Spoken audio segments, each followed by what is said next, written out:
Morning everyone! Part 2 ito guys. Part 2 ito guys. Gabi na kasi kagabi so hindi ko na siya nakunan guys nung matapos ko. Ayan guys. Ang ganda guys, diba? Wow.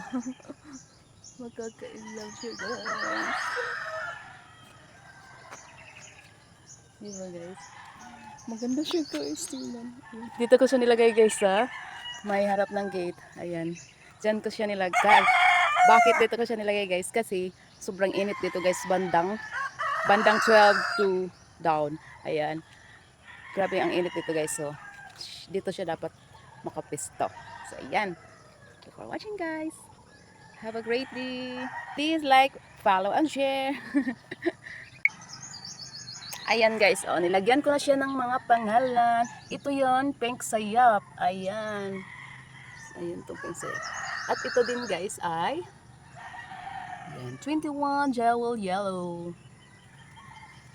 Ito yung white, Janaya. Ay, Janaya white. Janaya white.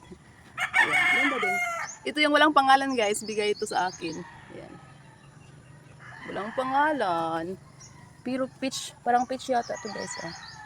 Peach yung ano niya guys. Oh. Diba? Ito yung ating sunset orange. Ayan, wala pang flower guys. Pero napakaganda ang flower nito guys. Pinapakita sa akin ng sealer. Ayan. Ito yung ating Moonlight Jewel. Ito yung 21 Jewel Yellow. Ayan guys, yellow yung ano niya. Yellow. Ito wala pang flower pero napakaganda din ito guys. Sobrang ganda ito guys. Cedra Enja. Ayan. Ito yung Sophia and Jana. Parang magkalapit lang sila guys ng variety. Ayan. Ito wala pang flower pero napakaganda din ang flower nito guys. Pinapakita din sa akin. Ayan.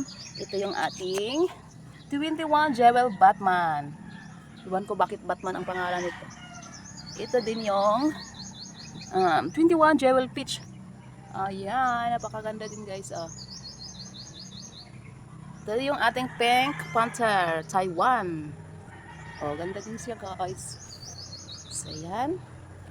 Hindi ko pa siya nadiligan guys. So, kahapon lang natapos ako. So, ngayon natin diligan guys. At after dilig guys, ay wag na kayong dilig ng dilig. Diba? Once lang. Sa ngayon, dahil ka-transplant ko pa. So, magdilig tayo once a week lang muna. Once a week. Ayan. In another week, pwedeng pangalawang beses kang maglagay ng water. Okay, yan lamang po.